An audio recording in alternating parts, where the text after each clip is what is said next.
लोकसभा है उसके जो अंतर्गत विधानसभा होली है, क्या संदेश देना चाह रहा है? देखिए, एक बात समझिए, एक तो तीसरा कोई विकल्प नहीं था। लोग एनडीए और आरजेडी के खिलाफ लोगों में दिलचस्पी नहीं थी। 20 साल लोगों ने एनडीए की सरकार या आरजेडी की सरकार के साथ दोनों गठबंधन साथ रहे तो लोगों ने वोट दिया। सबसे ज़्यादा अत्यंत पिछड़ी जाति, पिछड़े माइनॉरिटीज़ का वो इलाका है और डेवलपमेंट हुआ ही नहीं, लोगों की मदद हुई नहीं। तो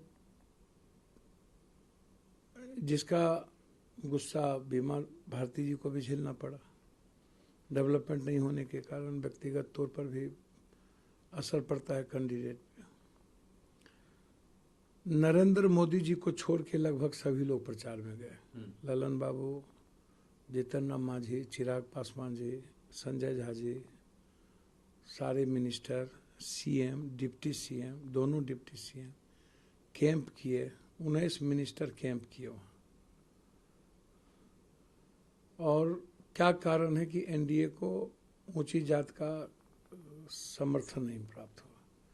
इसका मतलब है कि नीतीश कुमार जी के प्रति जो गुस्सा चिराग जी अकेले लड़े थे उस वक्त था, ऊंचे समाज का आज भी है।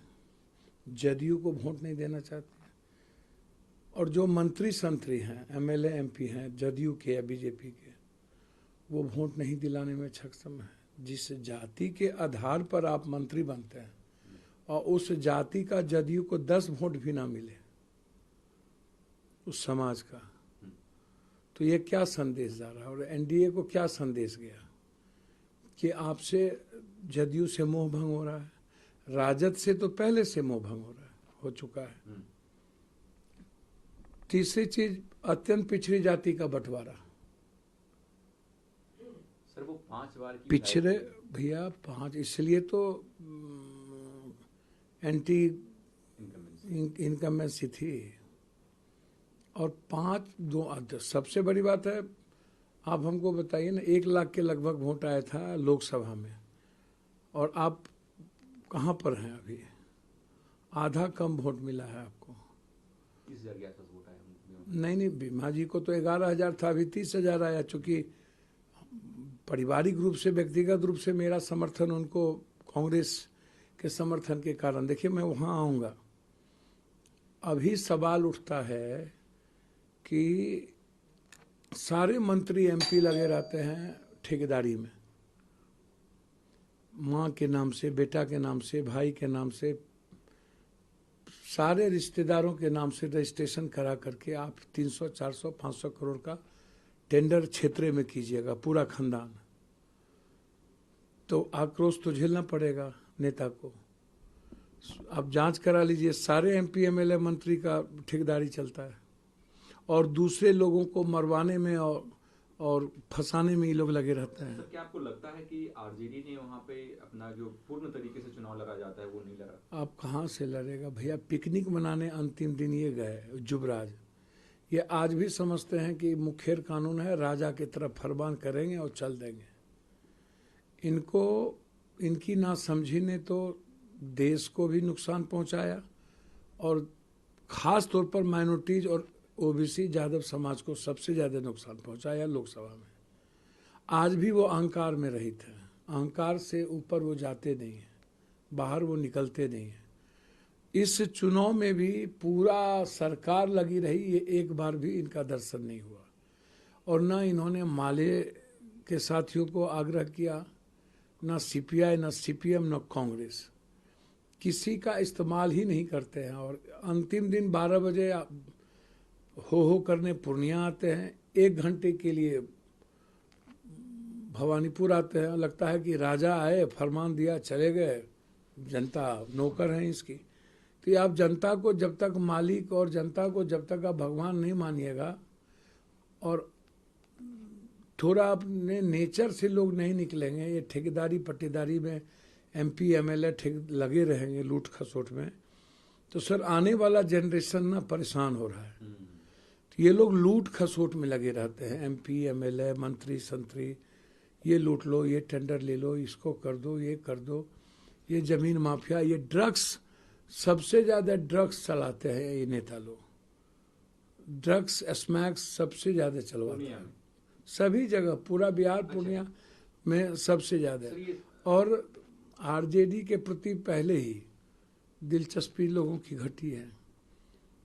तो आप समझिए, आरजेडी लड़ रही थी, वहां गठबंधन नहीं लड़ नहीं रहा लग था। रहा था। दूसरी बात, अत्यंत पिछड़ी जाति का वोट का बंटवारा और माइनॉरिटीज का 50% वोट का झुकाव ने निर्दलीय को जिताया। माइनॉरिटीज के कारण निर्दलीय जीते, और कोई कारण नहीं है। और सरकार के मंत्री संतरी अपने समाज के भी वोट नहीं दिला पाए, तो ऐसे लोगों को कितना दिन तवज्जो ये सरकार जो देगी। परिणाम आया है, ऐसे में जो देखा जाए 30,000 ही वोट लगभग बीमा भारती को मिला है। ऐसे में तो जैसा आपने कहा कि मेरा समर्थन है, तो आरजेडी के लोग तो सवाल उठाएंगे कि अगर पप्पू यादव का समर्थन होता तो बीमा भारती जीत गई होती। सर मैं तो कह ही रहा हूँ, मेरा समर्थन तो, मैंने तो कहा कि मैंने नैतिक समर्थन दिया। 11,000 तो वोट आई थी इनको आरजेडी के इतने मशक्कत के बावजूद। और हम कोई वहां गए नहीं, हमको तो किसी ने बुलाया नहीं। आरजेडी ने तो कहा नहीं कि आप हमारा प्रचार कीजिए। बीमा जी आई, बेटी के तरह आई, और हम उनके सपोर्ट में थे, साथ थे। माइनॉरिटीज का वोट मिल गया होता और गंगोत्री समाज का वोट कहीं भी एक तरफ चला गया होगा, या बीमा जी को या कलाधर मंडल जी को, तो कोई जीतता, उसमें कोई बहस नहीं है। गंगोत्री समाज के वोट भी बढ़ गए, अत्यंत पिछड़ी जाति का वोट भी बढ़ गया, और जो माइनॉरिटीज का वोट है वो अधिक निर्दलीय के पक्ष में चला गया। तो ये इसको कलेक्ट कौन करता? मैं ही तो इतने बड़े राजद ने तो इस्तेमाल किया और पूरे परिवार को नाश कर दिया। बीमा जी का केस में इन्वॉल्व हो गए, सड़क पे ले आए, आपने एफर्ट्स नहीं किया, आपके भीतर जिद नहीं थी, आप कैंपेन नहीं किया, तो आप हल्के में राजनीति करेंगे? चुनाव तो चुनाव होता है ना, तो गलत है ये। हमारे लिए तो मेरा क्षेत्र था और हमको राजद ने कहा नहीं, हम तो व्यक्तिगत तौर पर कांग्रेस के कारण, और व्यक्तिगत पारिवारिक रिश्ता है बीमा जी से, मैं उनके साथ था। सर 7 राज्यों में उपचुनाव हुए, 13 सीटों पे हुआ, 10 पे इंडिया गठबंधन जीती है सर। 3 सीट जो ऐसे हैं जिसमें एनडीए अपने नाम की, 11 सीट पे इंडिया गठबंधन जीती है। मैंने पहले भी कहा कि लोकसभा में भी ये हारे, विधानसभा में भी हारे, आप इसको समझिए। और ये जो, इसको इस रूप में मत देखिए कि एनडीए या इंडिया गठबंधन जीते। ये इंडिया गठबंधन का सवाल नहीं है, ये संकेत है महाराष्ट्र, हरियाणा और झारखंड का चुनाव का। झारखंड पुनः दोहराने जा रही है, हेमंत सोरेन जी के नेतृत्व में झारखंड दोबारा आएगी, और हरियाणा और महाराष्ट्र में इंडिया गठबंधन की सरकार निश्चित बनेगी। तो ये संकेत है देश के युवाओं का, गरीबों का। बद्रीनाथ का भी चुनाव जीता है। मैंने कहा ना, कांग्रेस कोई भी चुनाव, क्योंकि वो नफरत की राजनीति नहीं करता है। और शंकराचार्य ने जिस तरीके से सनातन हिंदू या इनके बीजेपी के तरीके पर सवाल खड़ा किया, इसलिए लोगों में आक्रोश तो बीजेपी के खिलाफ है।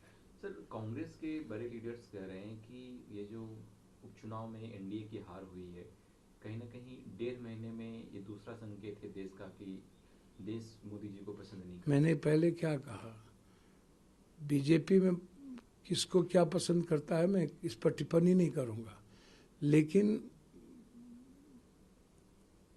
एमपी इलेक्शन भी, लोकसभा इलेक्शन में भी बीजेपी हारी है। इंडिया गठबंधन, एनडीए गठबंधन के बदौलत ये लोग आज सरकार में हैं,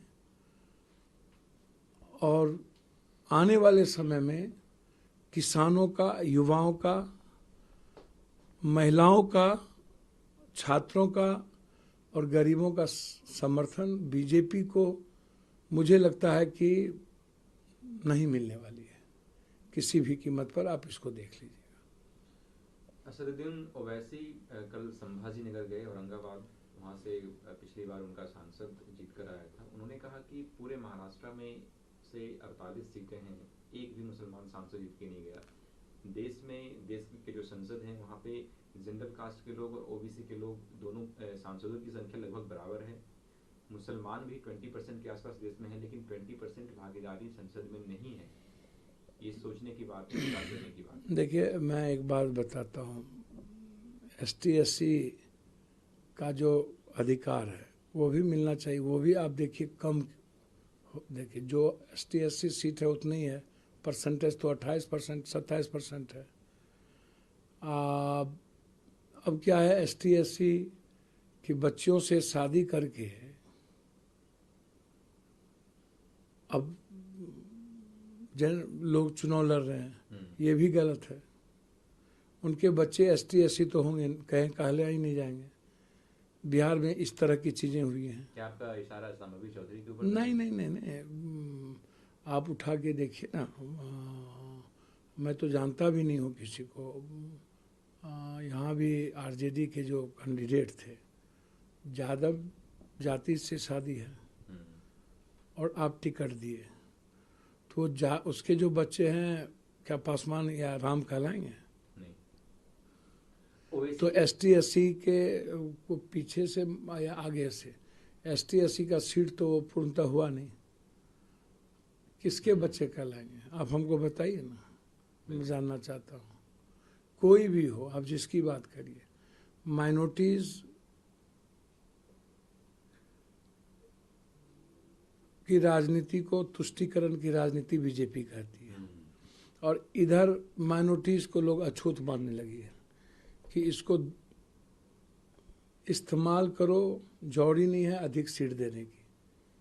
सीट अधिक देगी तो लोग कहेंगे कि माइनॉरिटीज को अधिक सीट मिला। बीजेपी के दुष्प्रचार से जो सेकुलर पार्टी है वो लगातार डर रही है, इसको आप समझिए। और माइनॉरिटीज के किसी भी सवालों पर सीधा सेकुलर पार्टी खड़े नहीं रह पाती है सिवाय राहुल गांधी जी के। और क्षेत्रीय पार्टी अब माइनॉरिटीज के राजनीति के तौर तरीके से बचना चाहती है। वो माइनॉरिटीज का वोट लेना चाहती है, अपना इमेज सेकुलर दिखाना चाहती है, लेकिन माइनॉरिटीज के मुद्दों पर वो एग्रेशन नहीं दिखाना चाहती है या आगे बढ़ के उनके साथ खड़ा नहीं रहना चाहती है। क्षेत्रीय पार्टी आप उठा के देख लो, कोई भी क्षेत्रीय पार्टी आप उठा के देख लो, NRC, CEA, 3 तलाक, आप किसी भी में उठा के देखो। आप हमको माइनॉरिटीज के सवाल पर कितने लोग खड़े हैं, कितने लोग खड़े हुए मुख्तार के भाई या अन्य लोगों पर, क्रिमिनल हो या अपराधी हो, माफिया हो। लेकिन यदि कानून से इतर किसी को मारा जा रहा है या मर रहे हैं और जो दिख रहा है उस पर कोई बोलने को तैयार नहीं है, क्योंकि वो मुसलमान है, गैंगस्टर है, कानून तो इन लोगों के लिए कोई कानून नहीं है। माइनॉरिटीज बिल्कुल दरकिनार होते जा रहे हैं, राजनीतिक रूप से इस्तेमाल हो रहे हैं, लेकिन उनको जो भागीदारी मिलनी चाहिए माइनॉरिटीज को, सही माने में इस देश में उनको भागीदारी नहीं मिल पा रही।